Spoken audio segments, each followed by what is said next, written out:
Hi there, I'm Professor Jurus and I wanted to make a quick video for you and show you the correct way to dry mount a photograph and also the correct way to frame a photograph for an exhibition. So to start with, we would have a photograph like this photograph right here. And what we need to do is we need to put dry mount tissue on the back of this photograph. So what I've done is I've taken a sheet of dry mount tissue that's the same size as the print, and that's generally the way I try to do it. I don't try to use larger sheets or cut sheets down, but if I'm using an 8x10, if I'm going to mount an 8x10 print, I like to use an 8x10 sheet of dry mount tissue. And then I will just simply get them both together lined up as well as I can, and then I'll use a tacking iron right here, and I'm just going to tack the center of the print. And when I do that, the dry mount tissue has been adhered to the photograph, so it's on there securely. Now what I would do is I'm going to take this to a trimming device, it's a paper trimmer, and I want to trim all the white border off of this.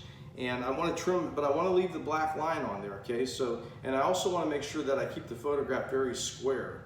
Now when you trim, again, you want to use something that's very sharp and very precise and it's going to do a really clean job.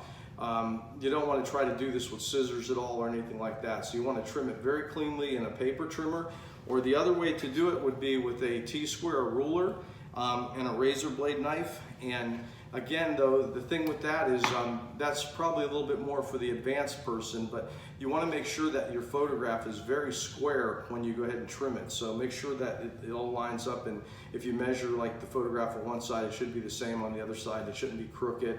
And your black line looks really good around it. So once I do that, what I'm going to do, and the photograph has been trimmed, I have another one here I prepared earlier, so I already trimmed it. I will take the photograph then, and I will lay it down on the board and move it around and use a ruler so that I get it exactly where I want it. Now we want to have a minimum of 3 inches of white border on the mat surrounding the photograph. So I have 3 inches on each side right here, the way I have the photograph laid. And I have a little bit more at the top than 3. There's actually 4 at the top, and I'll show you when I tack this down, I'll let you look at it. But I have a bigger space at the bottom. I always leave a bigger space at the bottom so that it allows the photograph to float and it gives it more of a base to sit on. It looks visually more pleasing. So what I'm going to do now is I'm just going to peel the edge of the photograph back. I'm going to take the tacking iron, I'm just going to tack the top 2 corners. Now I need to be very careful when I'm doing this that I don't drag glue across the mount board. So I only want to touch the tissue and only at the top 2 corners. And once I've done that, then I'm ready to go to the dry mount press. Now I need a piece of mount board, and again I'm using Archival Methods gallery white mount board. This mount board doesn't have any glue in it, so it won't stick to the print. If you go buy cheap mount boards someplace, one of the things that happens is, first of all, it's going to turn colors in time, but it'll actually, when you put it in the heat press, sometimes it'll actually stick to your photograph, so you got to be careful with that. So what I'm going to do now is I'm going to put this on top of here. So this is the way it looks right here. The photograph is tacked to the board. The cover sheet is on here, and it's a sheet of mount board. I never want to use a sheet of mount board or one that has another photograph on. That'll actually mess the dry mount press up. So I'm going to come over here and I use 2 presses. I use one press that's labeled hot, and I use one press that's labeled cold. So I'm going to stick this into the hot press right now. Again, the picture is facing up. I'm going to pull this all the way down and close it down, and I'm going to time it exactly a minute. Okay, and when I'm timing that, I'm going to show you another photograph that's been matted. So if you're thinking about entering photographs in an exhibition and so forth, or you're creating a series of photographs, then one of the things that you'll want to do is put them in a window mat. Now this is a platinum print that I have right here, and this is the way the window mat works. So dropping the window mat down over the top of it, I still left the black line showing. Some photographers with non-silver processes like to actually cut the mat a little bit bigger and show the brush marks. I used to do it that way, but I prefer it this way because I think now it's a much cleaner look and more precise looking. Now the way that the mount board is hinged to the top board is also very important. Today you're very lucky, there's a tape called Tevic tape, and it's available through Light Impressions or through Archival Methods. And it's actually the same type of material they use on roofs now, and the wrap houses for insulation to create a vapor barrier. It's very strong tape. You'll have to cut it. but you'll cut a piece of it and then run it across the top. They used to, back in the day, they used to use a glue tape across these, and I have photographs that I made like that are 30 years old, and the glue is actually deteriorated in them and they're coming apart. But I have photographs that have done quite a, this Tevic tape's been out a while, and it sticks for good. It's a really good thing to have. So you want to do that like that, and we'll be coming up here in a minute. Here's our minute in time. So what I'm going to do, I jumped ahead here a little bit. I'm going to pull this out of the press. And again, you see the mount board does not stick to the photograph.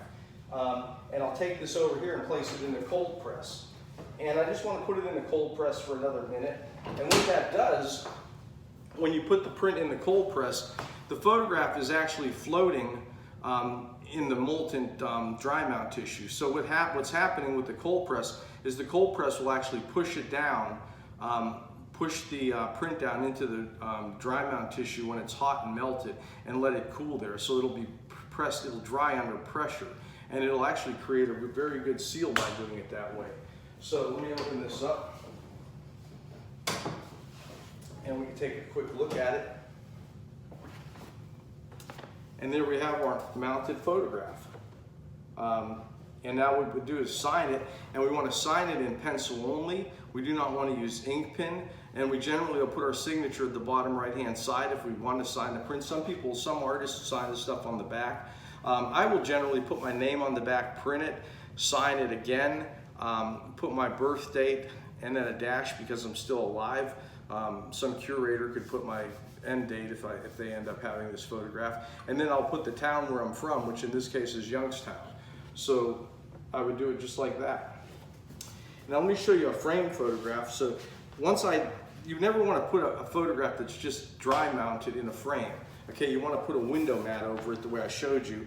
And the reason for that is that you want the window mat actually protects the photograph from touching the glass. You don't want the photograph touching the glass. If it was ever like had sunshine coming in on it or something or got hot, it could actually stick to the glass and you'll ruin the photograph. So that's the reason that we use a window mat when we're putting something in the frame. Now with your frames, you want to be very simple. This is a frame this is one of my frame pieces right here. And I like to use glass when I frame stuff for local shows when I'm delivering them, and then I use plexiglass when I ship the print.